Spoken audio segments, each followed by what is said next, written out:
నిజంగా ఈ land titling act అనేది ప్రజలకు ఉపయోగపడుతుందా? ల్యాండ్ టైటిలింగ్ యాక్ట్ ఈ చట్టం ద్వారా సంపూర్ణ హక్కులు కలుగుతాయి. దీంట్లో ఎటువంటి అనుమానం పడాల్సిన అవసరం ఏ విధమైనది లేదు. మొట్టమొదటిగా ఎందుకు ఆంధ్రప్రదేశ్లోనే ఇది ఇంప్లిమెంట్ చేయడం జరుగుతుంది?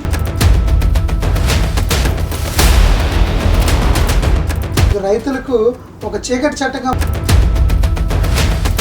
ఎవరి ఆస్తులకి వాళ్ళకి హక్కులు కల్పించడంలో. నమస్తే, నేను మీ Bhaskar. Welcome to VST news. Andhra Pradesh యావత్తు వినపడుతున్న ఒకే ఒక మాట ల్యాండ్ టైటిలింగ్ యాక్ట్. అధికార పక్షమేమో ఇది ప్రజలకు ఉపయోగపడుతుందని, విపక్షాలు చేస్తున్నటువంటి కామెంట్లు యజమానులకు బెంబేలెత్తిస్తున్నాయి.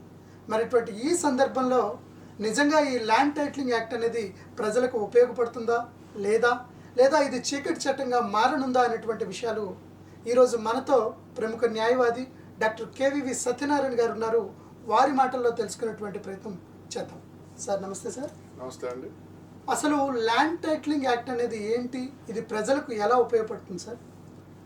ల్యాండ్ టైటిలింగ్ యాక్ట్ ఏదైతే ప్రస్తుతం చాలా హాట్గా నడుస్తుందో ఆంధ్రప్రదేశ్లో, ఇది భూ హక్కుదారులకు కానీ ఆస్తి ఎవరి పేరు మీద ఉన్నదో వాళ్ళందరికీ కూడా ఈ చట్టం ద్వారా సంపూర్ణ హక్కులు కలుగుతాయి. దీంట్లో ఎటువంటి అనుమానం పడాల్సిన అవసరం ఏ విధమైనది లేదు. ఎందుకంటే దీన్ని అనేక దేశాల్లో ఏ విధంగా అమలుపరుస్తున్నారు, దానిని నీతి ఆయోగ్ పూర్తిగా స్టడీ చేసి దాంట్లో ఉన్నటువంటి పాజిటివ్ పాయింట్స్ ఏవైతే ఉన్నాయో అవన్నీ తీసుకొచ్చి మళ్ళీ దీని మీద క్షుణ్ణంగా అవగాహన చేసిన తర్వాత ఏ విధంగా భారతదేశంలో ఒక చట్టాన్ని, ఒక ప్రాసెస్ని తీసుకొచ్చి ఇంప్లిమెంట్ చేస్తే ప్రస్తుతం ఏవైతే అనేక రకరకాలైనటువంటి మెథడాలజీస్ ఏవైతే ఉన్నాయో అవన్నీ తీసేసి ఒకే ఒక సింగిల్ మెథడాలజీలో ఎవరి ఆస్తులకి వాళ్ళకి హక్కులు కల్పించడంలో మంచి ఒక సింగిల్ పాయింట్లో ఈ చట్టం ఉపయోగపడుతుందని ఒక మంచి ఉద్దేశంతో కేంద్ర ప్రభుత్వం ద్వారా నీతి ఆయోగ్ ఈ చట్టాన్ని రాష్ట్రాలు అన్నిటికీ కూడా ఇంప్లిమెంట్ చేయాలని సూచించడం జరిగింది. రైట్. మరి రాష్ట్రాలన్నిటికీ సూచించినటువంటి క్రమంలో మొట్టమొదటిగా ఎందుకు ఆంధ్రప్రదేశ్లోనే ఇది ఇంప్లిమెంట్ చేయడం జరుగుతుంది? కేంద్ర ప్రభుత్వం గత 5 సంవత్సరాల్లో ఇండియాలో చాలా మార్పులు తీసుకురావడం జరిగింది. అంటే విద్యుత్ సంస్కరణలు అన్నవ్వండి, లేకపోతే విద్యా వ్యవస్థలో కానివ్వండి, నేషనల్ ఎడ్యుకేషన్ పాలసీలో కానివ్వండి, అలాగే ప్రస్తుతం మనం ఏదైతే మాట్లాడుతున్నామో భూ హక్కుదారుల చట్టం ఏదైతే ఉందో దీంట్లో కూడా అలా ఒక్కొక్క డిపార్ట్మెంట్లో ఒక్కొక్క కాలానుగుణంగా చట్టాల్లో మార్పులు చేయాల్సిన అవసరం ఎంతైనా ఉన్నది అనేది కేంద్ర ప్రభుత్వం గుర్తించింది. అలాగే ఏదైతే ఎప్పటి నుంచో ఉన్న ఐపీసీ కానీ సిఆర్పిసిని కూడా సిపిసిని కూడా దాంట్లో కూడా మార్పులు తేవాలని కేంద్ర ప్రభుత్వం అనేక మార్లు దాని మీద ఎక్స్పర్ట్స్తో అలాగే సీనియర్ న్యాయవాదులతో జడ్జీలతో చర్చించి దాంట్లో కూడా మార్పులు కేంద్ర ప్రభుత్వం తీసుకొచ్చింది. ఆ రోజు ఎవరో కూడా దాని మీద పెద్ద వ్యతిరేకత చూపించలేదు. ఒక్క ల్యాండ్ టైటిల్ యాక్ట్ మీదే చాలామంది అవగాహన లేకపోవడం వల్లే దీని మీద అందులోకి ఎలక్షన్స్ టైంలో ఈ చట్టం తీసుకురావడం వల్ల అనేకమైనటువంటి విమర్శలు అనేటటువంటి ఏర్పడుతున్నాయి. మీరు అడిగిన దాని మీద ఆంధ్రప్రదేశ్ ముందు ఎందుకు ఇంప్లిమెంట్ చేసింది అంటే, ఇంతకుముందు కూడా విద్యుత్ సంస్కరణలు తీసుకోండి ఉదాహరణకి, అప్పుడు కూడా ఆంధ్రప్రదేశ్ రాష్ట్ర ప్రభుత్వమే కేంద్ర ప్రభుత్వం సూచనలకు అనుగుణంగా విద్యుత్ సంస్కరణలు ఇంప్లిమెంట్ చేయడం జరిగింది. ఫర్ ఎగ్జాంపుల్ మాట్లాడుకుంటే వ్యవసాయదారు పంపులకి ఏదైతే ఉందో వాటికి కూడా మేటలు బిగించాలి అనేటటువంటిది అది కేంద్ర ప్రభుత్వం ఆ చట్టంలో సూచించిందే. ఆ చట్టాన్ని ఏదైతే సూచించిందో కేంద్ర ప్రభుత్వం దాన్నే రాష్ట్ర ప్రభుత్వం ఇంప్లిమెంట్ చేయడం జరిగింది తప్ప అందులో రాష్ట్ర ప్రభుత్వం ప్రత్యేకంగా తీసుకున్నది అయితే ఏమీ లేదు. ఇవన్నీ కూడా సంస్కరణలు. కాలానుగుణంగా చట్టాలు మారుతూ ఉంటే ఆ చట్టాలకు అనుగుణంగా సంస్కరణలు కూడా ప్రజల్లో మార్పులు తేవాలనేది ప్రభుత్వాలు ప్రయత్నం చేస్తూ ఉంటే ఆ ప్రయత్నంలో భాగంగానే ఈరోజు ఈ ల్యాండ్ టైటిలింగ్ యాక్ట్ కూడా ఏ ప్రభుత్వము ఇంప్లిమెంట్ చేసిందా అనేది క్రైటీరియా కాదు, ఎవరో ఒకరు ఇంప్లిమెంట్ చేయాలి. అయితే ఆ దిశలో ఆంధ్రప్రదేశ్ ముందుగా ఒక అడుగు ముందుకు వేసి ఇది చాలా బాగుంది కాబట్టి రైతులకి భూ హక్కుదారులకి ఇది చాలా ఉపయోగపడుతుంది. కాలానుగుణంగా రాబోయే కాలంలో వారసులు కానీ ఆ తర్వాత వారసులు కానీ ఎటువంటి ఇబ్బంది కలగదు అనేటటువంటి ఒక మంచి ఉద్దేశంతో ఆంధ్రప్రదేశ్ ప్రభుత్వం మొట్టమొదటిసారిగా ఈ ల్యాండ్ టైటిలింగ్ యాక్ట్ని ఇంప్లిమెంట్ చేయడానికి కేంద్ర ప్రభుత్వ ఆదేశాలతో ముందుకు వచ్చింది. ఇది నిజం. మరి రాష్ట్రంలో విపక్షాలు ఎందుకు ఇంతగా గగ్గోలు చేస్తున్నాయి? అంటే ఎందుకు ఇది ప్రమాదకరం, ఇది రైతులకు ఒక చీకటి చట్టంగా మారనుంది అనేటువంటి ఆ ప్రచారాన్ని ఎందుకు అంత ముమ్మరంగా చేస్తున్నాయి?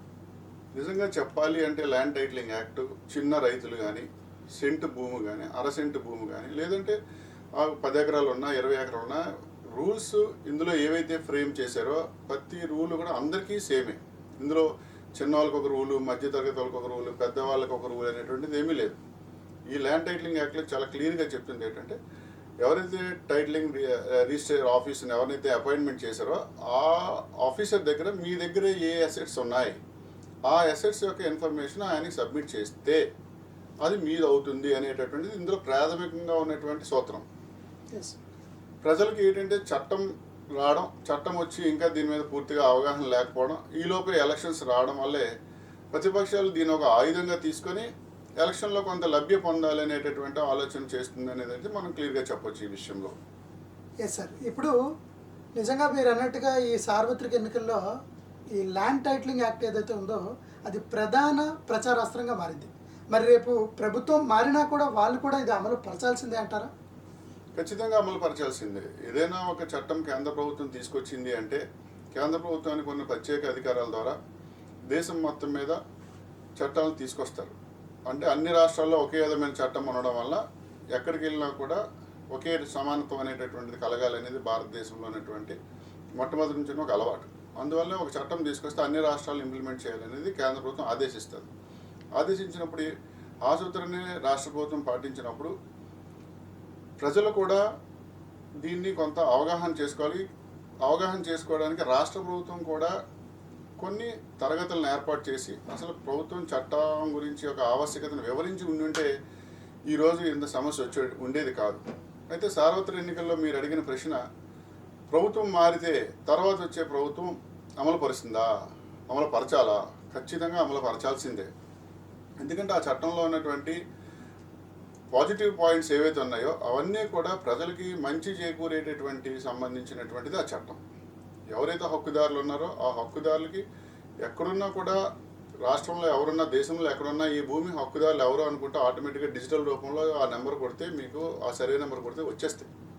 తర్వాత వచ్చే ప్రభుత్వం కూడా కంపల్సరీగా దీంట్లో ఉన్నటువంటి అంశాలు ఏవైతే ఉన్నాయో కేంద్ర ప్రభుత్వం ఆదేశానుసారంగా ఖచ్చితంగా ఈ యొక్క చట్టాన్ని రాష్ట్రంలో అమలుపరచవలసిందే.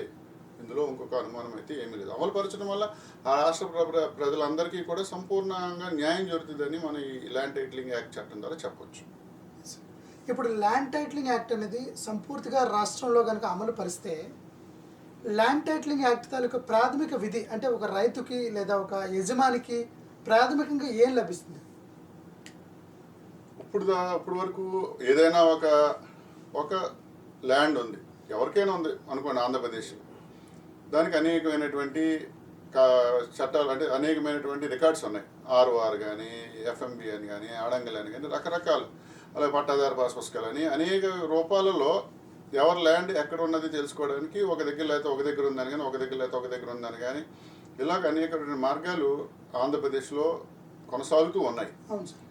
ఈ ఏదైతే present AP land titling act రావడం వల్ల ప్రతి హక్కుదారుడు కూడా తన దగ్గర ఉన్నటువంటి ఏవైతే ఈ ఆస్తి నాది, ఈ ఆస్తికి సంబంధించిన డాక్యుమెంట్లు ఏవైతే నా దగ్గర ఉన్నాయో ఆ సంబంధించిన డాక్యుమెంట్లు అన్నీ కూడా ఇన్ డీటెయిల్గా తీసుకెళ్ళి టీఆర్ఓకి సబ్మిట్ చేస్తే టీఆర్ఓ దాన్ని రిజిస్ట్రేషన్ చేస్తాడు, ఎంటర్ చేస్తాడు. ఎంటర్ చేసిన తర్వాత దానికి ఒక 2 years టైం పీరియడ్ పెడతాడు. అది ఇతనే హక్కుదారుడు అని చెప్పడానికి మన ఇచ్చిన స్పాట్లోనే ఇదే నువ్వే హక్కుదారుడు అని టీఆర్ఓ చెప్పడు. ఇందులో ఇచ్చిన ఫెసిలిటీ ఏంటంటే ఎవరైతే ఇప్పుడు నేనే హక్కుదారునికి ఆఫీసర్కి టీఆర్ఓగా సబ్మిట్ చేస్తే, టైటిలింగ్ రిజిస్టర్ ఆఫీసర్ సబ్మిట్ చేస్తే ఆయన నా పేరు మీద ఎంటర్ చేసి ఉంచుతారు. కానీ 2 years ఒరిజినల్గా అయితే కేంద్ర ప్రభుత్వం 3 సంవత్సరాలు టైం ఇమ్మంది. రాష్ట్ర ప్రభుత్వం ఏం ఆలోచించిందంటే మరీ 3 సంవత్సరాలు టైం అవ్వడం వల్ల లేట్ అయిపోతుంది అనేటటువంటి ఒక మంచి ఆలోచనతో, అంటే మీరు అన్నారు ఇందాక ఆ భూమి నాదా అవునా కాదా పక్కడికి పోతుందా అని 3 సంవత్సరాలు ఆతృతగా చూసే బదులు 2 సంవత్సరాలైనా ఆ ప్రక్రియ కొనసాగించవచ్చు, ముగించవచ్చు అనేటటువంటి ఒక మంచి ఉద్దేశంతోనే కేంద్ర ప్రభుత్వం 3 సంవత్సరాల టైం ఇవ్వమన్నా కూడా రాష్ట్ర ప్రభుత్వం 2 సంవత్సరాలే టైం కేటాయించి ఆ అధికారికి 2 years టైం లిమిట్ ఇవ్వండి, ఎవరైతే హక్కుదారుడు అని చెప్తున్నాడో తను 2 years టైం ఇస్తారు.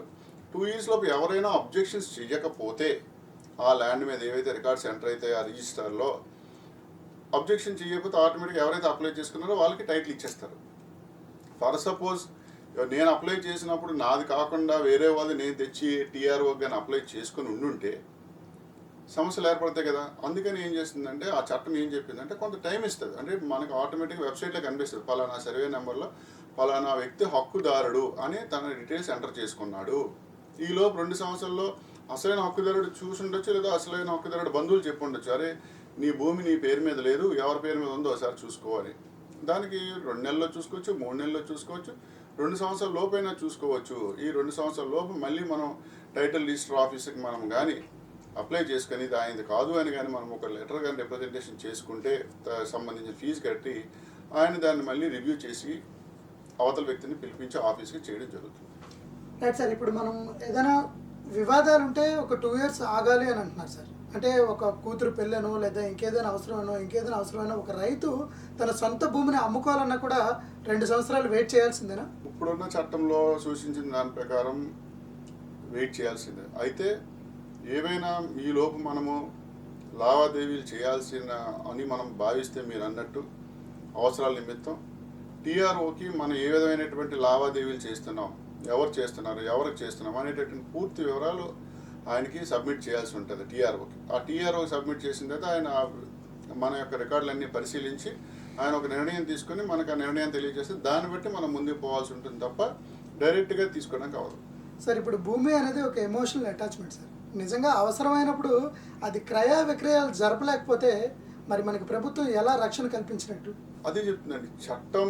మీరు ఏదైతే అడుగుతున్నారో ల్యాండ్ టైటిలింగ్ యాక్ట్ అనేది కొత్తగా తీసుకొస్తుంది. ఆల్రెడీ కొన్ని మండలాల్లో దీన్ని ఒక పైలట్ ప్రాజెక్ట్ కింద ఇంప్లిమెంట్ చేస్తున్నారు. ఎలాంటి ప్రాబ్లమ్స్ వస్తే ఎలా సాల్వ్ చేయగలం అనేటువంటిది జరుగుతుంది. యాక్చువల్ ల్యాండ్ టైటిలింగ్ యాక్టే ఒఫీషియల్గా చెప్పాలంటే యాజ్ ఆన్ డేట్ ఆంధ్రప్రదేశ్లో పూర్తిగా ఇంప్లిమెంట్ చేయలేదు. నిజంగా చెప్పాలంటే దీని మీద ఎంత ప్రభుత్వం కానీ ప్రతిపక్షాలు కానీ దీని మీద విమర్శనాత్మక అస్త్రాలు ప్రయోగించినా సరే నిజంగా ల్యాండ్ టైటిలింగ్ యాక్ట్ ఆంధ్రప్రదేశ్లో పూర్తిగా ఇంప్లిమెంట్ చేయలేదు. దీని మీద న్యాయవాదులు చాలా కాలం నుంచి ధర్నాలు చేస్తూ ఉన్నారు. హైకోర్టులో కూడా దీని మీద ఒక రిట్ పిటిషన్ వేయడం జరిగింది. అది ఇంకా స్టిల్ పెండింగ్గా ఉంది. ప్రభుత్వం అయితే మటుకు దీని మీద పూర్తిగా డిసిషన్ తీసుకోలేదు. అవును సార్, నిజంగా ల్యాండ్ యాక్ట్ అనేది చాలా మంచిది, ప్రజలకు ఉపయుక్తమే. అలాంటప్పుడు మరి ఎందుకు రాష్ట్ర వ్యాప్తంగా ఈరోజు అడ్వకేట్స్ అంతా కూడా దఫదఫాలుగా నిరసనలు వ్యక్తం చేస్తున్నారు? మీరు దీంట్లో గమనించాల్సిన విషయం, ఈ ల్యాండ్ టైటిలింగ్ యాక్ట్కి ధర్నాలు చేసింది ఓన్లీ ఒక అడ్వకేట్స్ మాత్రమే. మిగతా ఏ ఆర్గనైజేషన్స్ తీసుకోండి, సమాజంలో అనేకమైనటువంటి ఆర్గనైజేషన్స్, అనేక మంది ప్రొఫెషనల్స్ ఉన్నారు, కానీ ఎవరూ కూడా ధర్నా చేయలే.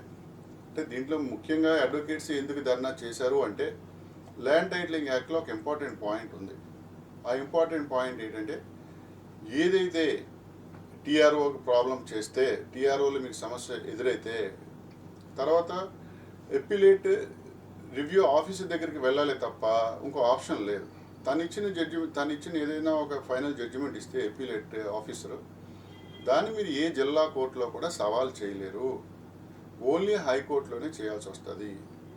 నేను చాలా ఇంపార్టెంట్ పాయింట్ మీరు అడిగిన దానికి ఆన్సర్ అది. ఎప్పుడైతే అన్ని కేసులు సివిల్ కేసులు అన్నీ కూడా హైకోర్టుకి వెళ్ళాల్సి వస్తే జిల్లా కోర్టులో ఈరోజు 50 నుంచి 60% అన్నీ కూడా సివిల్ కేసులే. కాబట్టి రాష్ట్రం మొత్తం మీద పాత 13 జిల్లాల పరంగా తీసుకుంటే ఏ కోర్టులో కూడా అడ్వకేట్స్కి అనేటటువంటి సివిల్ కేసులు ఉండవు. దానివల్ల అడ్వకేట్స్కి అన్ఎంప్లాయ్మెంట్ అనేది బాగా పెరుగుతుంది, కేసుల సంఖ్య బాగా తగ్గడం వల్ల ఆదాయం కూడా బాగా తగ్గుతుంది. ఇది ఒక కోణంలో. ఎస్ సార్, అంటే ఇందులో ఒక పాయింట్ ఏంటంటే సార్, సివిల్ కేసుల్లో ఓడిపోయిన వాళ్ళు కోర్టులోనే ఏడుస్తారు, గెలిచిన వాళ్ళు ఇంటికెళ్ళి ఏడుస్తారు అనేటువంటి ఒక నానుడు ఉంది సార్. అంటే నిజంగా దానికి విముక్తి, దానికి చరమగీతం పాడడానికైనా ఈ చట్టం తీసుకొచ్చింది అని మీకు నేను డైరెక్ట్గా అడుగుతున్నాను సార్. మీరు అడిగింది అలాంటి దానికి విరుగుడే ఈ చట్టం. ఎందుకంటే కోర్టులకు వెళ్ళినా కూడా రికార్డ్స్ సబ్మిట్, ఇప్పుడు జడ్జి గారి దగ్గరికి వెళ్ళి కోర్టుకి వెళ్ళినా కూడా రికార్డ్స్ బోత్ పార్టీస్ సబ్మిట్ చేయాల్సిందే. ఇదే సిచ్యువేషను అసలు రెవెన్యూ ఆఫీసర్ల దగ్గరే ఈ సిస్టమ్ అంతా నడిస్తే డాక్యుమెంట్స్ అంతా వాళ్ళ దగ్గరే ఉంటాయి కాబట్టి any document they can take at any time అనేటటువంటిది ఈ చట్టంలో ముఖ్యమైన అంశం. ఒక రెవెన్యూ ఆఫీసర్ డిసైడ్ చేస్తాడు ఈ ల్యాండ్ ఎవరిది. ఈవెన్ హైకోర్టుకి వెళ్ళినా కూడా డైరెక్ట్గా ఆర్డీఓకే డైరెక్ట్ చేస్తారు తప్ప దీని మీద డెసిషన్ తీసుకొని హైకోర్టు డైరెక్ట్గా ఎప్పుడు కూడా డెసిషన్ ఇవ్వదు అంత తొందరగా ఏ సివిల్ ఏదైనా ల్యాండ్ యాక్ట్కి సంబంధించి, ల్యాండ్ ఇష్యూ సంబంధించి.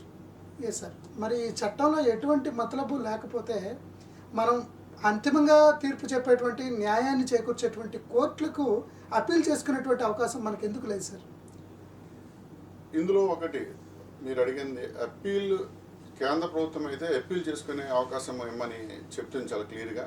కానీ స్టేట్ గవర్నమెంట్ ఏం చేసిందంటే దాన్ని రివ్యూకి మాత్రమే, అంటే జస్ట్ రివ్యూ చేసుకోవడానికి మాత్రమే హైకోర్టుకి పర్మిట్ చేసేటట్టుగా చట్టాన్ని రూపొందించింది. అప్పీల్కి అవకాశం ఇవ్వలేదు. ఇది కొంత చట్టంలో ఉన్న ఒక విధమైనటువంటి లోపభూయిష్టం అనేది చెప్పుకోవాలి, ఇంపార్టెంట్ పాయింట్. అయితే దీనికి విరుగుడుగా ఏదైతే ఉందో న్యాయవాదుల కోరిక మేరకు కానీ ప్రజల యొక్క అవసరాలను తీర్చడానికి కానీ ప్రతి జిల్లాలో ఉన్న ఎవరైతే పీడీజీ అని అంటాం, ప్రిన్సిపల్ డిస్ట్రిక్ట్ జడ్జి, కనీసం ప్రిన్సిపల్ డిస్ట్రిక్ట్ జడ్జికి అయినా సరే దీని మీద ఏదైనా ప్రాబ్లమ్స్ వచ్చినప్పుడు టీఆర్ఓ దగ్గర కానీ ఎపిలేట్ ఆఫీసర్ దగ్గర కానీ ఏ ప్రాబ్లమ్స్ ఉన్నా ఆ జిల్లా వరకు ఆ ప్రిన్సిపల్ డిస్ట్రిక్ట్ జడ్జికి దీన్ని మీరు అప్పీల్కి వెళ్ళడానికి పర్మిషన్ కానీ ఇచ్చుంటే ఈ టైటిల్ యాక్ట్లో 80% దీంట్లో ఉన్నటువంటి సమస్యలు ఆల్మోస్ట్ ఆల్ సాల్వ్ అయిపోయినట్టే.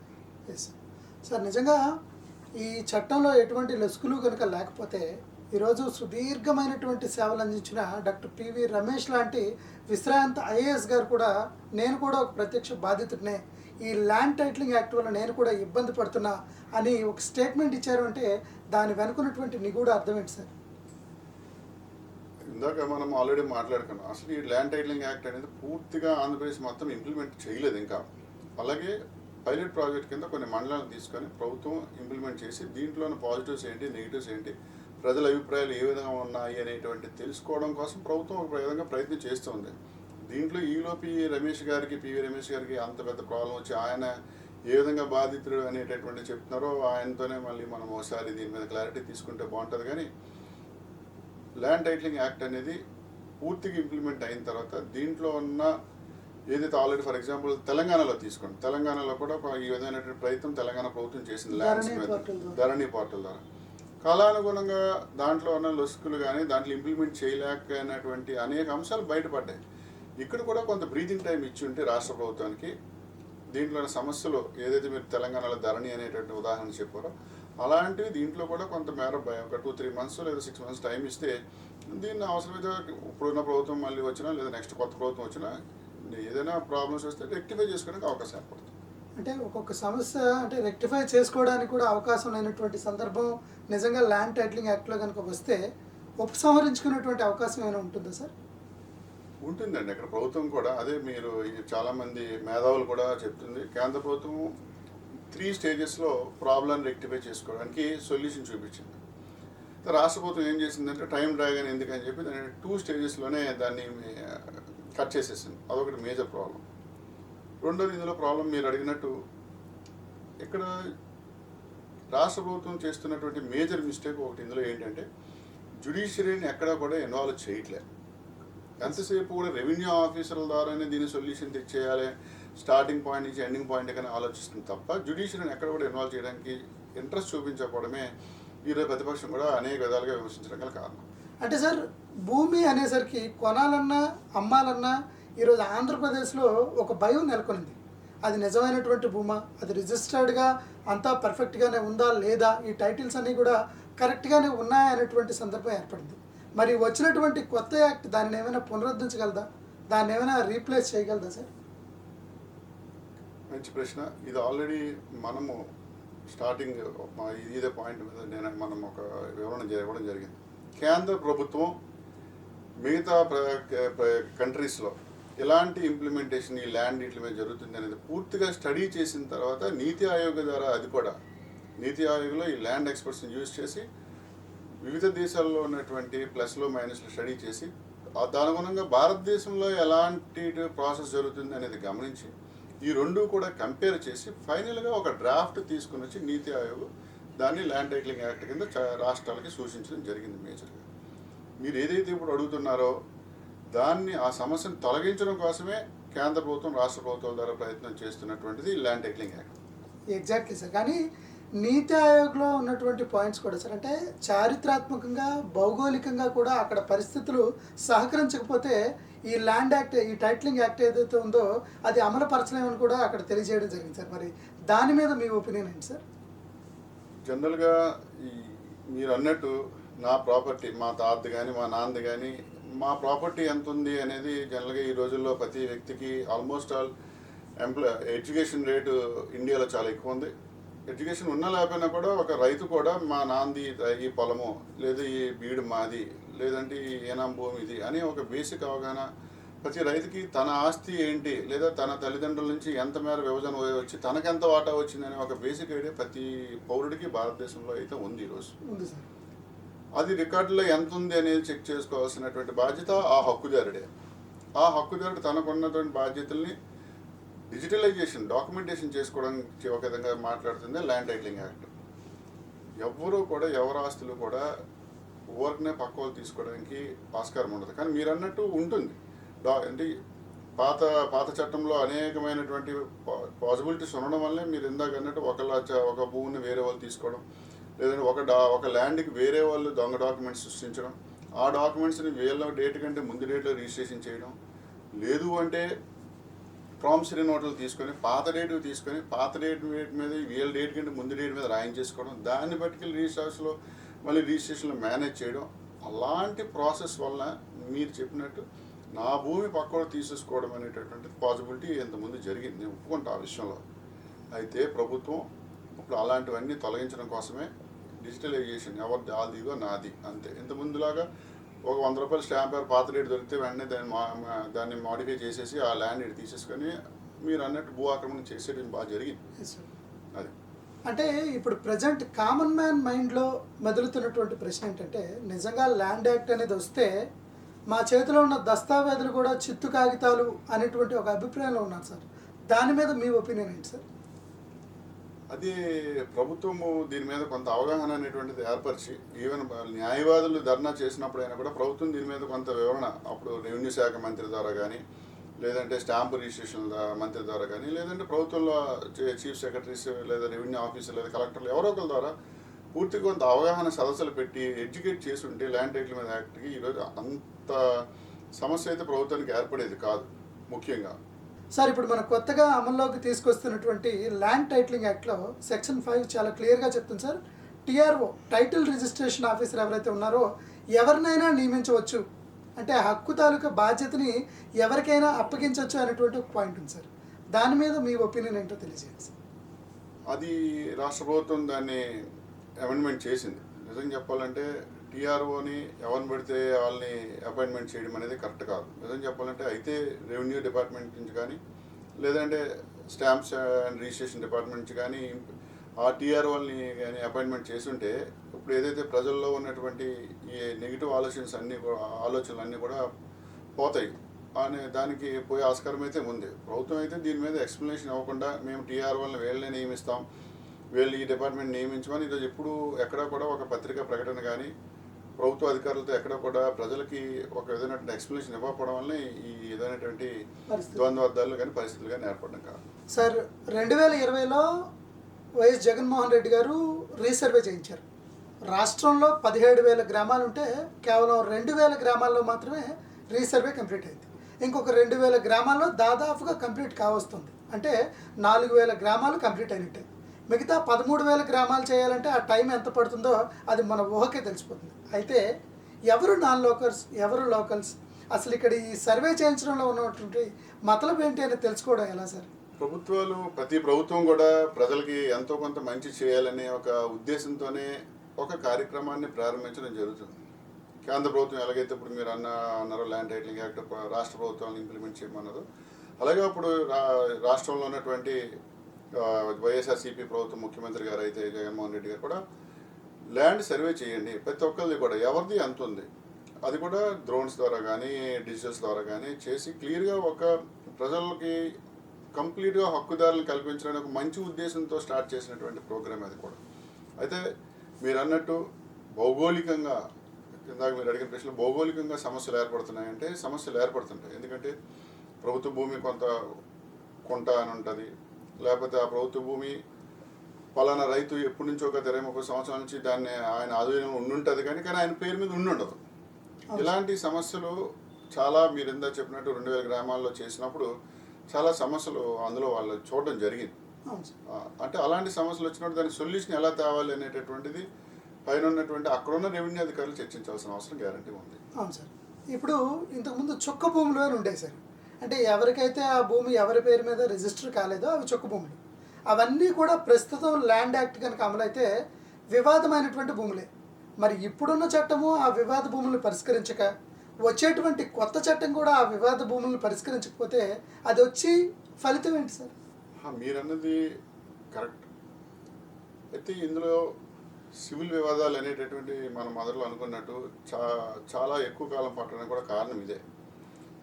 హక్కుదారుడికి కోర్టుకి వెళ్ళినా ఎక్కడికి వెళ్ళినా ప్రభుత్వ అధికారుల దగ్గరికి వెళ్ళినా హక్కుదారుడికి నీ దగ్గర ఈ స్థలము నాది, ఈ పొలము నాది, లేదా ఈ కుంట నాది అన్నప్పుడు వాళ్ళు ఏమంటారు, నీ దగ్గర ఉన్న డాక్యుమెంట్స్ ఏమన్నాయో సబ్మిట్ చేయమంటారు, లేదా పట్టాదారు పాస్ పుస్తకంలో అయినా చూపించమంటారు, ఎఫ్బిఐలోనే అడంగల్లోనే ఎక్కడ ఉన్నదో చూపించమంటారు. ఎక్కడా చూపించుకోండి ఈ భూమి నాదే అని అంటేనే సమస్య మొదటికి వస్తుంది. అదే ఒక ఊర్లో మీరు ఇందాక అన్నట్టు చొక్క భూమి అన్నారు. ఆ చొక్క భూమిని చూపించినప్పుడు ఒక ఇద్దరు వెళ్ళి ఈ భూమి నాదే అని ఇద్దరు క్లెయిమ్ చేసుకోవచ్చు. ఇద్దరు క్లెయిమ్ చేసుకునే దాన్ని సివిల్ వివాదం అని అంటాం. ఈ సివిల్ వివాదం కోర్టులో ఎక్కువ కాలం జరగడానికి కారణం ఏంటంటే ఇద్దరి మీద డాక్యుమెంట్స్ ఉండవు, ఇద్దరు హక్కుదారులు అంటారు. ఎవరికి భూమి కోర్టు అలాట్ చేయాల్సి వస్తుంది? అగైన్ మళ్ళీ రెవెన్యూ ఆఫీసర్ కానీ అక్కడ కన్సర్న్ ఎంఆర్ఓ ఆఫీసర్ కానీ దాన్ని సర్టిఫై చేసి ఈ ఆధీనంలో ఉంది అనేటటువంటి సర్టిఫై చేసి కోర్టుకి ఇస్తేనే కోర్టు జడ్జిమెంట్ ఇవ్వగలదు. అంతే తప్ప కోర్టు వీళ్ళిద్దరిలో వీళ్ళకి ఇచ్చేయండి అనేటటువంటి చెప్పే అవకాశం అయితే లేదు. సివిల్ వివాదాలు ఎప్పుడు కూడా మీరు చెప్పినట్టు ఎక్కువ కాలం కొనసాగడానికి కారణం ఏంటంటే డాక్యుమెంటేషన్ వాళ్ళ పేరు మీద లేకపోవడం వల్ల. దాన్ని కొంతవరకు నిరోధించి కొంత తగ్గించగలం అనేటువంటి ప్రయత్నం ఈ ల్యాండ్ టైటిలింగ్ యాక్ట్. సార్, ఈరోజు ఒక భూదందా చేసేటువంటి ఒక వ్యక్తి అనుకుందాం, నా మీద ఏదైనా ఒక కక్షపూరితంగా ఒక చర్య చేయాలనేటువంటి ఉద్దేశంతో ఫేక్ డాక్యుమెంట్స్ సృష్టించి ఏదో మార్ఫింగ్ చేసి ఏదో ఫోటోషాప్ చేసి ఒకవేళ ఒక టీఆర్ఓ దగ్గర అవి కనుక ప్రజెంట్ చేస్తే నేనేమీ చేయకున్నా కూడా ఆ భూమికి హక్కుదారుని అయినా కూడా ఆ భూమి అనేది వివాదంలోకి వెళ్తుంది కదా సార్. మరి అటువంటి సమస్యలకి పరిష్కారం ఏముంటుంది? మీరు అన్నట్టు ప్రజెంట్ ఇదే ప్రాబ్లం ఆల్రెడీ ఆర్డీఓ కోర్ట్స్ అని నడుస్తుంటాయి. రెవెన్యూ డిపార్ట్మెంట్లో ఆర్డీఓ కోర్టులు ఉంటాయి. నాదే నేనే మార్ఫింగ్ చేసి ఆర్డీఓ దగ్గరికి వెళ్ళి డాక్యుమెంట్స్ సబ్మిట్ ఈ ల్యాండ్ నాదే అంటారు. ఒరిజినల్ భూ హక్కుదారుడు మీరు మీ దగ్గర ఉన్న కాగితాలు తెచ్చి ఆర్డీఓ కోర్టులో మీరు కూడా ప్రజెంట్ చేస్తారు. చేసినప్పుడు ఏమవుతుందంటే తేలిదాకా కూడా ఏం చేస్తారంటే బోత్ పార్టీస్ దాన్ని సేల్ చేయడానికి లేకుండా ఏం చేస్తారంటే దాన్ని ఆర్డీఓ బ్లాక్ చేసేస్తారు ఆటోమేటిక్గా. బ్లాక్ చేసిన ఏమవుతుంది, బోత్ పార్టీస్ రిజిస్ట్రేషన్ చేసుకోలేవు, అమ్మలేవు, కొనలేవు. అది ఆల్రెడీ ఇది ఎగ్జిస్టింగ్, మీరు చెప్పిన సమస్య ఆల్రెడీ ఎగ్జిస్టింగ్ సమస్య ప్రజెంట్ నడుస్తుంది ఆర్డీఓ కోర్ట్స్లో. వాడు కంపెనీ బ్లాక్ చేస్తే రిజిస్ట్రేషన్లో కూడా అది అలా వాడు క్లియర్ కనిపించేస్తుంది ఈ ప్రాబ్లంలో ఉంది, ల్యాండ్ 80% రిజిస్ట్రేషన్ చెయ్యొద్దు అని. ఎందుకంటే అంటిల్ ఎవరిదైతే ఆ హక్కుదారుడు తెలియదాకా అది క్రయ విక్రయాలు జరగవు. Still that process already RDO కోర్ట్స్లో నడుస్తుందని మీరు చెప్పినట్టు. ల్యాండ్ టైటిలింగ్ యాక్ట్లో కూడా మీరు చెప్పిందే ఖచ్చితంగా ఎవడో హక్కుదారుడితో వెళ్ళినంతసేపు ఇటు వయసు కూడా క్రయ విక్రయాలు జరగవు. అది భారతదేశంలో రాజ్యాంగం ప్రసాదించినటువంటి హక్కులను అది అని తేలకుండా నేను అమ్ముకోవడానికి కుదరదు. అంటే నా క్వశ్చన్ కూడా అదే సార్. ఇప్పుడు వచ్చేటువంటి కొత్త చట్టం, వచ్చేటువంటి కొత్త సంస్కరణలు మన సమస్యలను తీర్చేవిగా ఉండాలి, కానీ వాటిని అలాగే స్టాగ్నెంట్గా ఉంచగలిగితే వచ్చినటువంటి కొత్త చట్టం వల్ల ఉపయోగం ఏంటి అనేది మా ప్రశ్న సార్. అదే ఇంత అంటే ఓకే మీరు అన్నట్టు పాత ఎంతైతే డ్యామేజ్లు జరిగాయి మేము అంటున్నాం కదా. రిజిస్ట్రేషన్ స్టాంపులు కానీ 100 రూపీస్ నోట్లు కానీ ఓల్డ్ తేవడం, దాన్ని ఏదేదో మార్కింగ్ చేయడం చాలా చేసేవారు. ఇక్కడి నుంచి అలాంటివి జరగకుండా ఉండడం కోసం అనేటటువంటి ప్రయత్నమే land titling act. Okay damage జరిగింది, దాన్ని రెక్టిఫై చేసుకోలేమా, ప్రజలకు అవకాశం ఇవ్వలేమా అనేటటువంటిదే ప్రభుత్వాల యొక్క ఆలోచన. ప్రభుత్వాలు ఇంప్లిమెంట్ చేసింది కూడా అటువంటి మంచి ఆలోచనతోనే ఈ ల్యాండ్ టైటిలింగ్ యాక్ట్ ఇంప్లిమెంట్ చేస్తే ఇప్పుడు దాకా జరిగినటువంటి ఏదైతే మీరు భూదందాలు అనండి, డాక్యుమెంటేషన్ మ్యానిపులేషన్ అనండి కానీ ఇలాంటివన్నీ కొంతమేర నిరోధించవచ్చు అనేటటువంటి ప్రయత్నం ఈ ల్యాండ్ టైటిలింగ్ యాక్ట్ అని మనం చాలా గట్టిగా చెప్పొచ్చు. ఎందుకంటే ఒకసారి నేనే హక్కుదారుడిని డిజిటలైజేషన్ చేసి మీరు అన్నట్టు 2 years టైం పీరియడ్ ఇస్తాడు. 2 years టైం పీరియడ్లో ఎవరు అప్పీల్ చేసుకోలేదు, ఆటోమేటిక్గా టైటిల్ నాకు ఇస్తాడు. ఆటోమేటిక్గా నాకు పూర్తి సంపూర్ణ హక్కులు వస్తాయి. ఇంకా లైఫ్ లాంగ్ వాడు బతుకున్నంతకాలం వాళ్ళ పిల్లలకి కానీ క్లియర్గా టైటిల్ ఆడిపోయిన కనిపిస్తుంది. ఇంకోటి వచ్చి మధ్యలో 100 రూపాయలు స్టాంప్ పేపర్ పట్టుకొచ్చి నేను క్రియేట్ చేసి నేను మార్కింగ్ చేసి ఇది నాదే అనేటువంటి అవకాశం కొంతమేర తగ్గే ప్రయత్నం అయితే ప్రభుత్వాలు ఈ ల్యాండ్ టైటిలింగ్ యాక్ట్ ద్వారా చేస్తున్నాయని మనం చెప్పొచ్చు. అంటే క్లియర్గా ఒకసారి టైటిల్ డిక్లేర్ అయితే ఎటువంటి ఫ్యాబ్రికేషన్ కూడా చేసేటువంటి అవకాశం లేదంటారు. కొత్త చట్టం ప్రకారము కొత్తగా ఉన్న డిజిటలైజేషన్ ప్రాసెస్ అది మ్యాక్సిమం అరికట్టచ్చు అని మనం చెప్పొచ్చు ఈ చట్టం ద్వారా. 2014 నుంచి 19 వరకు చంద్రబాబు గారు ముఖ్యమంత్రిగా ఉన్నప్పుడు డిజిటల్ పాస్ పుస్తకాలు అంటే నేషనల్ ఖాతా నుంచి డిజిటల్ ఖాతాల్లోకి మార్చి మనకి పాస్ పుస్తకాలు అందించడం జరిగింది. అప్పుడు అనేక మంది ఈవెన్ నివాసం ఉంటున్నటువంటి వ్యక్తులు కూడా ఇవి 22A ఉన్నాయని చెప్పేసి డిక్లేర్ చేయడం జరిగింది. అప్పుడు ప్రజలంతా చాలామంది రోడ్డున పడిపోయారు. కట్ చేస్తే 2019 నుంచి 24 వరకు ఈ రీసర్వే అని చెప్పేసి చేస్తున్నారు. మరి ఇందులో కూడా ఇటువంటి బోల్డ్ అన్ని వివాదాలు అయితే బయటకు వచ్చాయి. మరి ఇటువంటి సందర్భంలో ఈ భూ చట్టాల మీద ఈ ప్రయోగాలు అనేవి ఎంతవరకు అసలు ప్రజలకి సహాయం చేస్తాయనేసి మీకు నేను అడగబోతున్నాను సార్. ప్రశ్నలలోనే సమాధానం మనకైతే దొరుకుతుంది. ఎందుకంటే ప్రజలు ఎప్పుడు కూడా ప్రభుత్వ భూమి, హక్కుదారుడు రెండు, అంటే ప్రైవేట్ భూమి, ప్రభుత్వ భూమి రెండు విధాలుగా డివైడ్ చేసుకోవచ్చు. అయితే జనాభా పెరగడం వల్ల ఏమవుతుందంటే ప్రభుత్వ భూమి అనే దానికి ఎక్కడ కూడా ఆక్యుపై చేసిన పలానా ఆఫీసర్ అడగాలి తప్ప పక్కన వాళ్ళు ఎవరు అడగడం అనేటటువంటి జనరల్గా జరగదు. అలాగే ఏమైంది, ప్రభుత్వ భూమి అనేక సంవత్సరాల నుంచి ఇలా ఎవరైతే అవసరాల కోసం కావాలనుకుంటున్నారో వాళ్ళందరూ ఆక్రమణ చేసుకుంటూ పోవడం వల్ల అసలు సమస్య అనేది మీరు ఎందా చెప్పారు, భూ సమస్యలు అనేటువంటి ఎక్కడ ఏర్పడ్డాయంటే సమస్య అక్కడ ఏర్పడుతుంది. ప్రైవేట్ ఆ భూములు ఎవరో కూడా వెళ్ళి అంత తొందరగా ఆక్యుపై చేసుకోగలిగేటువంటి అవకాశం ఎక్కడ ఉండదు. ప్రభుత్వ భూములు కాబట్టి కొండని కానీ లేదా చెరువులని కానీ ఆ చెరువులను పూర్తి చేసి వాటిని ఆక్యుపై చేసుకోవడం కానీ, లేకపోతే కొండలు తవ్వేసి లెవెల్ చేసుకొని ఆ స్థలాలను ఆక్యుపై చేసుకుని ఇల్లు కట్టేసుకోవడం కానీ, అలాగే రాష్ట్రం మీద ఏంటి దేశం మొత్తం మీద ఏవైతే భూములు ప్రజెంట్ భూమి యొక్క మార్కెట్ రేట్లు ఎప్పటికప్పుడు ప్రభుత్వం 10% కానీ లేదా మార్కెట్ ఆ చుట్టుపక్కల ఉన్నటువంటి అవసరాల దృష్ట్యా గవర్నమెంట్కి మార్కెట్ ఫీజు వస్తుందని ఒక ఏదైతే ఒక ఆలోచన దురుద్దేశంతో పెంచుకుంటూ పోవడం వల్ల అసలు భూ సమస్యలు అనేటువంటిది మేజర్గా ఈరోజు ఏర్పడడం జరిగింది. పాతకాలంలో ఇలాంటి సమస్యలు ఎప్పుడూ లేవు. ప్రభుత్వ భూముల్లో కొంతమంది ఆక్రమించుకున్న మార్కెట్ ప్రభుత్వం ఒక 10 ఎకరాలు ఉన్నా మ్యాక్సిమం అమ్మితే ఒక 50,000 లక్ష రూపాయల కంటే ఎక్కువ వచ్చేది కాదు. కానీ ఈరోజు ఒక ఎకరం ఉందంటే మార్కెట్ రేట్ పెంచుకుంటూ ఎవ్రీ ఇయర్ పెంచుకున్న కోట్ల భూమి మీద రేట్ పెరిగిపోవడం వల్ల ప్రజలకు భూమి మీద ఆశ ఎక్కువ పెరిగిపోవడం వల్ల కష్టపడితే వచ్చిన డబ్బుల కంటే భూమి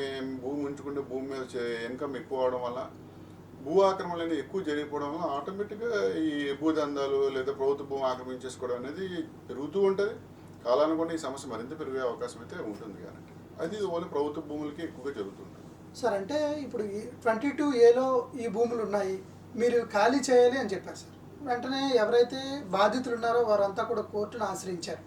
అటువంటి సందర్భంలో కూడా మీరు తప్పకుండా ఖాళీ చేయాల్సిందే, ఇంకా దీనికి వేరే గత్యంతరమే లేదు అన్నట్టుగా ఈరోజు అనేకమైనటువంటి తీర్పులు వెలువడ్డాయి సార్. మరి అటువంటి సందర్భంలో ప్రజలు ఎలా ముందుకు వెళ్తారు సార్? ఇప్పుడు ఒకటి 22A ఏవైతే భూములు ఏవైతే గవర్నమెంట్ స్పెసిఫిక్గా మెన్షన్ చేస్తుందో ఇది గవర్నమెంట్ భూమి అని అంటేనే 22A యాక్చువల్గా మీ దగ్గర నిజంగా ఆ 22A భూమి ల్యాండ్లో అంటే ఎలా ఉంటుంది. ఇందులో ప్రాబ్లమ్స్ ఏంటంటే 22Aలో వాడు ఒక సర్వే నెంబర్లో చూపించేస్తాడు మొత్తం అన్నీ కూడా ఈ భూములన్నీ 22A అని. అందులో కొంత పార్ట్ ప్రైవేట్ వాళ్ళు అవ్వచ్చు, కొంత పార్ట్ గవర్నమెంట్ అవ్వచ్చు. కానీ ఏమవుతుందంటే ఒకసారి 22Aలో ఆ సర్వే నెంబర్ పూర్తిగా ఎంటర్ చేసేయడం వల్ల వీళ్ళు కొనుక్కోవడం కానీ అమ్ముకోవడం అనేటువంటి విక్రయాలు జరగట్లేదు. దానివల్ల ఏమవుతుంది, ఆటోమేటిక్గా నిజంగా నాకు అందులో భూమి ఉంటే వాళ్ళు హైకోర్టుకి వెళ్ళి ఇదిగోండి నా ఈ సర్వే నెంబర్ మొత్తం బ్లాక్ చేయడం జరిగింది, ఒరిజినల్గా ఇదంతా గవర్నమెంట్ భూమి కాదు, నా రిజిస్ట్రేషన్ కానీ నా లింక్డ్ డాక్యుమెంట్స్ కానీ ఇవన్నీ ఉన్నాయని మనం హైకోర్టులో సబ్మిట్ చేసుకుంటే high court again give specific directions. Yes ఈ భూమి గవర్నమెంట్ కాదు అని డైరెక్ట్గా మళ్ళీ డైరెక్షన్స్ ఇచ్చి దాన్ని మనం బయటికి 22A రిమూవ్ చేసుకునే అవకాశం అయితే ఉంది ప్రజలకి. కాకపోతే ఇది ఏంటంటే ఎక్స్పెన్సివ్ ప్రాసెస్. ప్రతి ఒక్కరు హైకోర్టుకి వెళ్ళాలి. ఇందా మీరు అన్నట్టు ల్యాండ్ టైటిలింగ్ యాక్ట్లో కూడా సమస్య వస్తే మేజర్గా సమస్య వస్తే సాల్యూషన్కి ప్రాబ్లం ఏంటంటే ప్రతి ఒక్కరు హైకోర్టుకి వెళ్ళడం అనేది భారీగా ఆదాయం అంటే వ్యయంతో కూడుకున్న పని అనేది ఇందులో ప్రతి ఒక్కరు కూడా ఖండిస్తున్నటువంటి తీవ్రమైన అంశాన్ని మీరు పరిగణించే సరిపోతుంది. ఇప్పుడు మనం కొత్త ల్యాండ్ టైటిల్ యాక్ట్ ఏదైతే ఉందో టీఆర్ఓ తర్వాత అపిలేట్ ట్రిబ్యునల్స్ అన్నిటి కూడా జ్యుడిషియరీ ఇన్వాల్వ్మెంట్ ఉండాలని చెప్పేసి కేంద్ర ప్రభుత్వం చాలా స్పష్టంగా తెలియజేసింది. అయితే మరి రాష్ట్ర ప్రభుత్వం ఎందుకు కేవలం రెవెన్యూ అధికారులు మాత్రమే ఇన్వాల్వ్ చేయబోతుంది? దీనివల్ల జరిగేటువంటి నష్టం ఏముంటుంది సార్? మంచి దీన్ని మీ ల్యాండ్ టైటిలింగ్ యాక్ట్లో మేజర్గా ప్రజలకు ఏదైతే అవసరమో మంచి ప్రశ్న ఇది. కేంద్ర ప్రభుత్వం చాలా స్పష్టంగా చెప్పింది, ట్రిబ్యునల్ అప్పీల్కి వెళ్ళినప్పుడు జిల్లా జడ్జి స్థాయి కానీ లేదా రిటైర్డ్ అయిన జిల్లా జడ్జి స్థాయి కానీ ఆయన పరిధిలో ఈ యొక్క సమస్యలను పరిధిలో ఆయన ముందు పెడితే ఆయనకు ఉన్నటువంటి ఏదైతే జ్యుడిషియరీలో ఉన్నటువంటి అనుభవాన్ని చూపించి పరిష్కారం తొందరగా న్యాయం జరగాల్సిన వాళ్ళకి న్యాయం చేస్తారనే ఒక మంచి ఉద్దేశంతో కేంద్ర ప్రభుత్వం ఇంప్లిమెంట్ చేస్తే రాష్ట్ర ప్రభుత్వం ఏం చేసిందంటే ఆ ప్లేస్లో జాయింట్ కలెక్టర్ లేదా పై స్థాయి అధికారులను ఆ ప్లేస్లో పెట్టి సొల్యూషన్ తీసుకురావాలని ఏదైతే ప్రయత్నం చేస్తుందో అది అంత ప్రజలకు న్యాయం జరుగుతుందని అయితే మటుకు విశ్వసించట్లేదు. ఎందుకంటే అధికారులు ఆ పై అధికారులు చెప్పినట్టు కానీ లేదంటే మంత్రులు చెప్పినట్టు కానీ అధికారులు ఖచ్చితంగా వినాల్సిందే. జ్యుడిషియరీకి వచ్చేటప్పటికి పై రాజకీయ నాయకులు కానీ ఆఫీసర్లు చెప్తే వినాల్సినటువంటి అవసరం ఎప్పుడు కూడా జ్యుడిషియరీ అధికారులకు ఉండదు. అందులోకి జడ్జెస్కి అసలు ఆ ఇంపాక్ట్ అసలు ఉండదు. కాబట్టి స్వతంత్రంగా ఉన్నటువంటి నిజాలని డాక్యుమెంట్స్ని బేస్ చేసుకొని నిజంగా ఎవరికి న్యాయం జరగాలో న్యాయం చేసేటటువంటి అవకాశము జ్యుడిషియరీ జడ్జెస్కి ఉంది. కాబట్టి ఖచ్చితంగా ఆ జ్యుడిషియరీని ఇన్వాల్వ్ చేసి ఈ కలెక్టర్స్ని వెళ్ళిన రెవెన్యూ అధికారులు తప్పిస్తే మీరు అన్నట్టు ఖచ్చితంగా ప్రతి ఒక్కరికి కూడా ఈ ల్యాండ్ టైటిలింగ్ యాక్ట్ ద్వారా అందరికీ కూడా మంచి న్యాయం జరుగుతుందని మనం చెప్పచ్చు. అంటే కేవలం రెవెన్యూ అధికారులు మాత్రమే ఇన్వాల్వ్ చేయడం వల్ల ఇది ఒక డ్రాబ్యాక్ అంటారా ల్యాండ్ టైటిల్ యాక్ట్లో? అంటే ల్యాండ్ అసలు రెవెన్యూ అనేది భూమికి సంబంధించి చూసే డిపార్ట్మెంట్ రెవెన్యూ డిపార్ట్మెంట్. ఏదైనా డాక్యుమెంట్ కావాలంటే వాళ్ళ దగ్గరే ఉంటుంది. కానీ ఎవరికి ఈ ల్యాండ్ అసైన్ అవుతుంది అనేటప్పుడు మనం వీళ్ళ రెవెన్యూ ఆఫీసర్స్ ఏదైనా చేయగలరు. వాళ్ళ చేతిలో ఉంటుంది డాక్యుమెంట్స్ షిఫ్టింగ్ కానీ మార్ఫింగ్ కానీ సంవాట్. బట్ జ్యుడిషియరీకి వచ్చేటప్పటికి ఏమవుతుందంటే జ్యుడిషియరీకి వచ్చేటప్పటికి జడ్జెస్ ఏమవుతుందంటే డాక్యుమెంట్స్ బేస్ చేసుకొని చెక్ చేస్తారు ప్రతిదీ కూడా, ఇది నీందా కాదా. అండ్ దట్ బి పైనుంచి రెవెన్యూ ఆఫీసర్స్ని పెట్టామనుకోండి, కలెక్టర్నో లేదంటే జాయింట్ కలెక్టర్నో ఆ స్థాయిలను పెడితే ఏమవుతుంది, పైనుంచి ప్రజలు వచ్చినప్పుడు ఏం చేస్తారు, ఆయన అపోనెంట్స్ వాళ్ళకి ఫేవర్ చేస్తారు. కానీ రియల్గా ఎవరైతే ల్యాండ్ ఉందో వాళ్ళకి ఫేవర్ చేయడానికి ట్రై చేయడం ఏముంది, రికార్డ్స్లో మార్పులు చేసుకుంటూ పోవడమే కాబట్టి ఏళ్ళ చేతులుగా చేసుకుంటూ వెళ్ళిపోతారు. అదే జ్యుడిషియరీకి ఇచ్చినప్పుడు ఏమవుతుందో వాళ్ళు అలాంటి యాక్టివిటీస్ చేయరు. యాజ్ పర్ డాక్యుమెంటేషన్ ప్రకారం పక్కాగా స్పెసిఫిక్గా వాళ్ళు న్యాయం చేయడానికి ప్రయత్నం చేస్తారు. కాబట్టి పైనుంచి ఒత్తిళ్ళు ఏవైతే అధికారుల ఒత్తిళ్ళు కానీ రాజకీయ ఒత్తిళ్ళు కానీ అనేటటువంటివి జ్యుడిషియరీని ఇన్వాల్వ్ చేయడం సిస్టానికి న్యాయం జరుగుతుంది అనేటటువంటిది ఇందులో మేజర్గా ప్రజలు గమనించాలి. ఎస్, అంటే ఈరోజు రాష్ట్రంలో అధికార పక్షం ఇది రక్షణ చట్టం అని, విపక్షాలు వచ్చేసి ఇది భక్షణ చట్టం అని అంటున్నాయి. నిజంగా ఇది రక్షణ చట్టమా లేక భక్షణ చట్టమా? నిజంగా చెప్పాలంటే ఇది రక్షణ చట్టమే. మేజర్గా రాజకీయ నాయకులకి దీని మీద పూర్తిగా అవగాహన లేకపోవడం, ఇదే టైంలో ఎలక్షన్స్ రాకపోవడం వల్ల ఈ యొక్క ల్యాండ్ టైటిలింగ్ యాక్ట్ను ఉపయోగించుకొని ఎక్కువ ఓట్లు పొందాలనేటటువంటి దాన్ని భావించి దీన్ని మిస్యూజ్ చేస్తున్నారు తప్ప ప్రతిపక్షమునో అధికార పక్షాలు. నిజంగా చెప్పాలంటే ల్యాండ్ టైటిలింగ్ యాక్ట్ ప్రజల అవసరాలకి భవిష్యత్తులో ప్రతి ఒక్కరికి ఎవరు హక్కుదారులు కల్పించడం అనేటటువంటిది ఈ ల్యాండ్ టైటిలింగ్ యాక్ట్ ద్వారా ఖచ్చితంగా జరుగుతుంది. కాకపోతే రాంగ్ పీరియడ్లో దీన్ని అన్నెసరీగా దీని మీద బురదజల్లడం ప్రయత్నం చేస్తున్నారు. రాష్ట్ర ప్రభుత్వం కూడా చేసిన కొన్ని అమెండ్మెంట్స్ వల్ల దీని మీద ప్రతిపక్షాలు అంత ఫాస్ట్గా రాళ్ళేసడం అనేది ప్రభుత్వమే జరుగుతుంది. సార్, ఈ ల్యాండ్ టైటిలింగ్ యాక్ట్ అనేది ఈ రెండు అధికార విపక్షాల మీద ఎటువంటి ప్రభావం చూపించబోతుంది సార్ ఈ ఎన్నికల్లో ప్రత్యేకంగా? ఒక విధంగా ప్రతిపక్షాలకి ఈ ల్యాండ్ టైటిలింగ్ యాక్ట్ వల్ల కొంత పాజిటివ్ జరిగే అవకాశం అయితే కనిపిస్తుంది.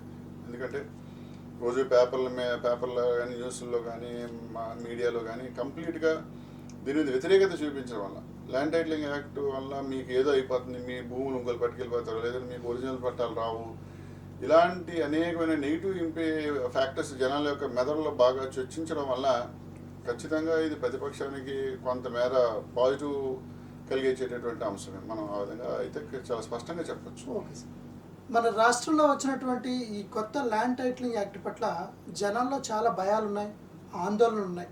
అలాగే మనం మాట్లాడిన తర్వాత ఇందులో లొసుగులు కూడా ఉన్నాయి. మరి ఈ లొసుగులు పట్టుకొని దీన్ని యాక్టివేట్ చేయడం వల్ల వచ్చేటువంటి కొత్త ప్రభుత్వం సవరణలు చేయకపోతే మనం సమస్యలు ఎదుర్కొంటామా సార్?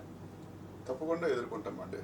దీని తర్వాత ఎలక్షన్స్ అయిన తర్వాత వచ్చే ప్రభుత్వం ఇప్పుడు ఏదైతే పైలట్ ప్రాజెక్ట్ కింద ఇంప్లిమెంట్ చేస్తున్నాయో దాంట్లో ఉన్నటువంటి నెగిటివ్స్ అన్నింటినీ కూడా, అలాగే ప్రజల యొక్క ఆలోచనలు కూడా రాష్ట్రం అంతా కూడా అధికారులని మనం నియమించి ఆ అధికారులకి ప్రజలకి ఎలాంటి మనసులో ఎలాంటి సమస్యలు ఉన్నాయి, దాని మీద ఎలాంటి తప్పుడు ఆలోచనలు ఉన్నాయి, లేకపోతే అర్థం కానిది ఏంటి ఈ చట్టంలో అనేటటువంటిది ప్రతి జిల్లాలోని ప్రతి మండల ఆఫీసులో కూడా అధికారులు పెట్టి వివరణ ఇచ్చి వారి యొక్క సలహాలు సూచనలు ఇందులో ఏమైనా మార్పులు చేయాలా అనేటటువంటి ప్రజల నుంచి కూడా కొంత ఫీడ్బ్యాక్ తీసుకొని మీరు అన్నట్టు ప్రభుత్వం దాన్ని మార్పులు చేసి చట్టంలో మళ్ళీ తీసుకొచ్చి ఇంప్లిమెంట్ చేస్తే మంచి ఫలితాలు వస్తాయి ఈ ల్యాండ్ టైటిలింగ్ యాక్ట్ ద్వారా. రైట్, మరి మనం మన ఎక్స్పర్ట్ అడ్వకేట్ మాటల్లో విన్నాం. ల్యాండ్ టైటిలింగ్ యాక్ట్ వల్ల వచ్చేటువంటి లాభాలు, అందులో ఉన్నటువంటి లొసుగులు అన్నీ కూడా తెలుసుకున్నాం. అయితే వచ్చేటువంటి ప్రతి కొత్త చట్టంలోనూ కొన్ని లొసుగులు ఉంటాయి. వాటిని సవరణలు చేసి ఎప్పుడైతే సక్రమంగా నడిపించగలుగుతామో అప్పుడే మంచి ఫలితాలు ఉంటాయి అనేటువంటి విషయాన్ని మనం అంతా కూడా తెలుసుకున్నాం. ఈరోజు వచ్చినటువంటి గెస్ట్ కూడా ప్రత్యేకమైనటువంటి ధన్యవాదాలు తెలియజేసుకున్నాం. Thank you very much.